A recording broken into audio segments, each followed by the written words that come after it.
Hey everyone, so we're going to do a quick video on how to install a rear door panel on a 2019 Can-Am Maverick XRS Max. First thing to note is there are going to be four sizes of bolts that you're going to be working with.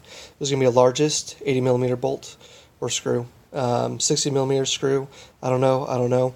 To make things easier, Alpha, Bravo, Charlie, Delta, A, B, C, D. Next thing we're going to go ahead and do is go over the tools you're going to need. You're going to need a screwdriver with around a 1-inch hole saw bit. You're going to need, I would recommend a flathead screwdriver in case if you lose anything you can pick it up. A long or extended Torx 30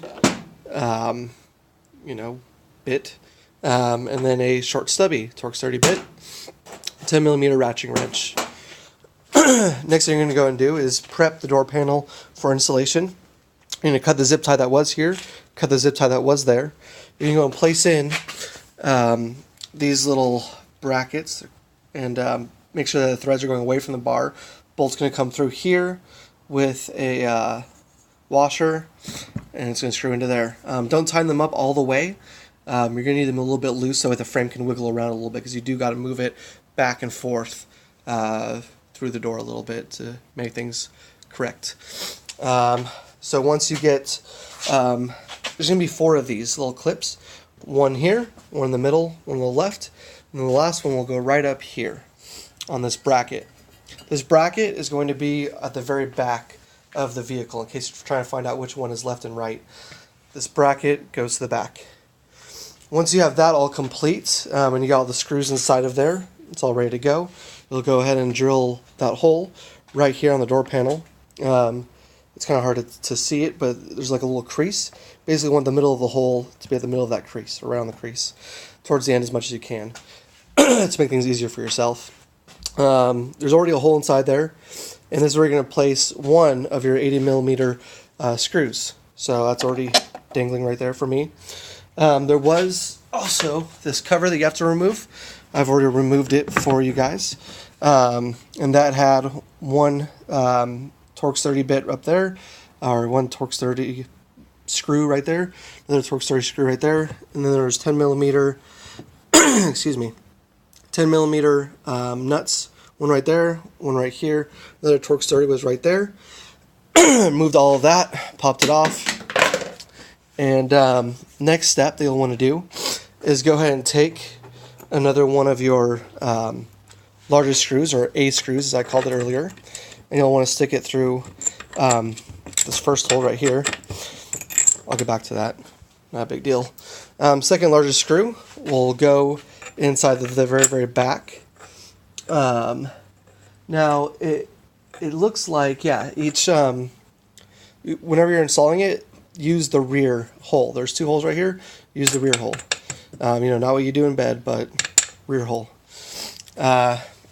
Next step is to go ahead and place the door up on there. So I'll go and get to that right now.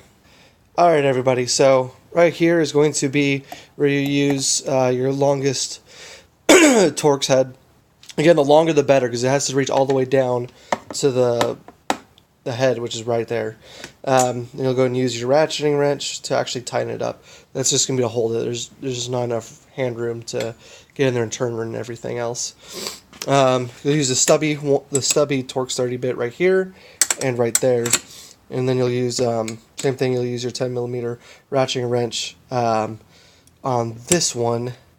And then this one, it's already got that that clip inside there, so it's just going to screw right in. You don't got to worry about the 10mm on that one.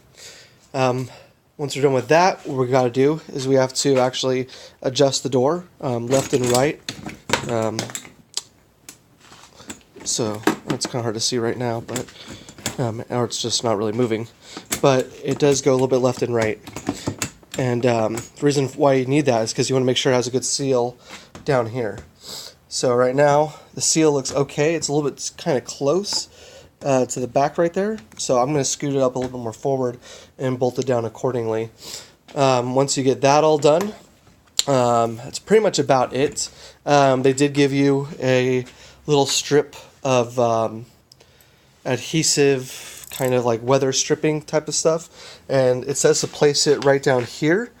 However, when I've been looking at things, this seal sits up right here nicely, and it doesn't really need anything over here. I don't understand what that's for. So what I went ahead and did is I went ahead and you can kind of see the mark of where the door hits, all the way down to about right here. And I just went ahead and placed that stuff down there just to get a better seal up top. Not like it really matters, to be honest. I don't ride anywhere that's clean. Bunch of dust and dirt, as you guys can tell. So I mean, it's just not gonna matter at all for me.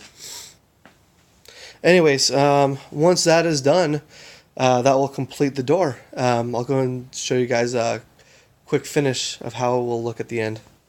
Alright everyone, so after you have all the screws tightened up, including those 3 down there, you'll want to go ahead and close your door, see how it fits.